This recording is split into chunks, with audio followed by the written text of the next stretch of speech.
Hey, Lower Mainland. I'm Tim Hill, your local mortgage broker, based in Vancouver, BC. Whether you're dreaming of buying a condo in Yaletown, upsizing in Surrey, or refinancing in Burnaby, 2025 is shaping up to be a big year for our housing market. Today, I'm diving into the latest data, what's happening with prices, sales, and mortgage rates, and what it means for you. With inventory at a 10-year high and rates close to 4%, there's a lot to unpack.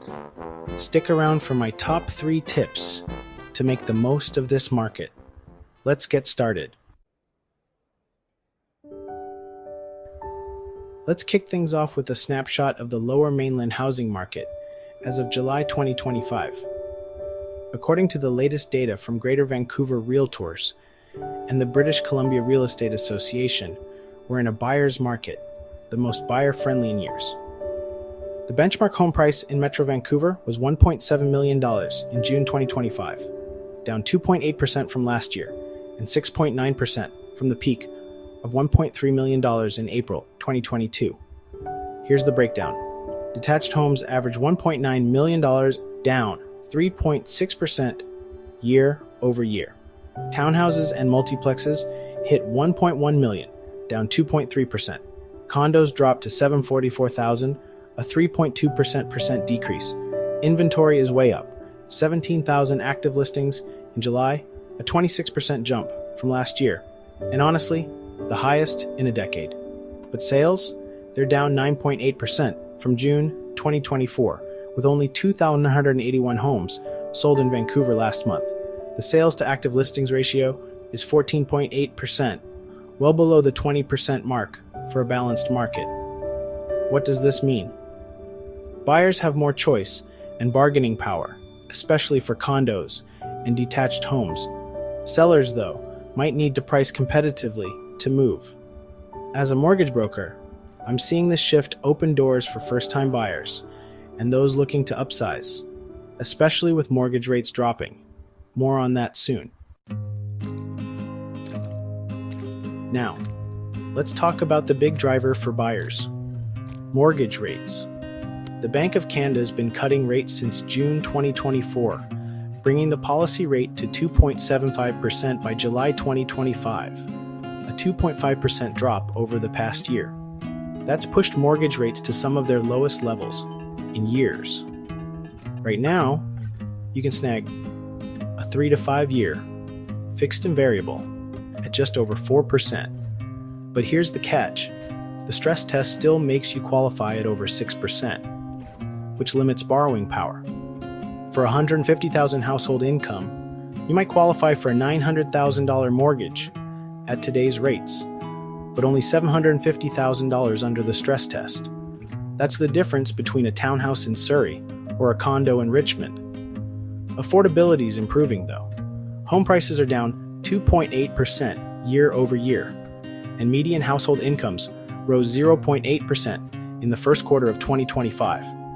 Plus, new federal rules, like 30-year amortizations for first-time buyers and insured mortgage caps up to $1.5 million, are helping. As a broker, I'm seeing more clients qualify for homes they couldn't touch a year ago. So, what's behind these trends? Let's break it down. First, inventory is surging. Active listings in Greater Vancouver jumped 26% year over year to 17,000 in July 2025, while the Fraser Valley saw a 37.4% increase. This flood of supply, highest in a decade, is giving buyers leverage. Condos, especially, are piling up, with prices down 4.7% to $781,808 in June. Developers are stalling projects, with no new pre-sale launches in January 2025 compared to 750 in January 2018. Second, demand soft. Sales dropped 9.8% in Vancouver and 18.5% across BC from last year. Why? Affordability is still tough. Home ownership costs in Vancouver eat up 97% of median household income. Plus, federal immigration cuts, like a 35% drop in study permits, are slowing population growth. BC lost 2,357 residents last quarter, cooling demand for rentals and investor condos. Third, external risks. U.S. tariffs, threatened at 25% by President Trump, could cost Canada $69 billion by 2028. The Bank of Canada might cut rates further, maybe below 2.5%, to offset economic strain, dropping variable mortgages to 3.5% or less. That's great for borrowers, but could signal slower sales if the economy weakens. On the bright side, neighborhoods like Maine, Mount Pleasant, and Kitts are still a little hot for condos and townhouses, while Maple Ridge offers affordability for detached homes. As a broker, I'm watching these shifts to help you time your move. What's the outlook for the rest of 2025? Experts like RE/MAX and CMHC predict a rebound.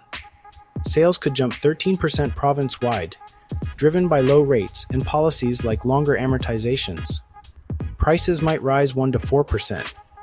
Condos and townhouses could hit 3.6% and 2.7% growth, reaching $842,100 and $1.29 million, respectively. Detached homes, at $1.99 million, might see muted gains around 1%, but don't expect a boom. High inventory and economic uncertainty, like tariff risks, will keep things balanced. The sales to new listings ratio hit 50% nationally in June, signaling a more balanced market. But Vancouver's 14.8% ratio keeps us buyer-friendly. If rates drop further, first-time buyers and move-up buyers will drive demand, especially for condos in Yaletown or townhouses in Coquitlam. Long-term, housing starts are expected to dip through 2027, tightening supply and nudging prices up. But for now, 2025 is your window to negotiate, especially if you're after a detached home or a condo. So, what does this mean for you? The Lower Mainland's housing market is giving buyers a rare edge in 2025, but rates and policies are shifting fast. Here are Tim's top 3 tips to win. First, get pre-approved now. With rates as low as they have been in a couple of years, lock in your budget before rates or prices creep up. I can shop the best deals for you. Second, target high inventory areas. Look at condos in Vancouver or detached homes in Maple Ridge for better deals. Inventory is your friend. Third, plan for the stress test. Boost your savings and cut debt to qualify for more, even with Vancouver's high prices. I'm here to help you navigate this market, whether you're buying, selling, or refinancing. Drop a comment below. Are you jumping in or waiting it out? Reach out to me or subscribe for more Lower Mainland updates. Let's make 2025 your year. See you next time.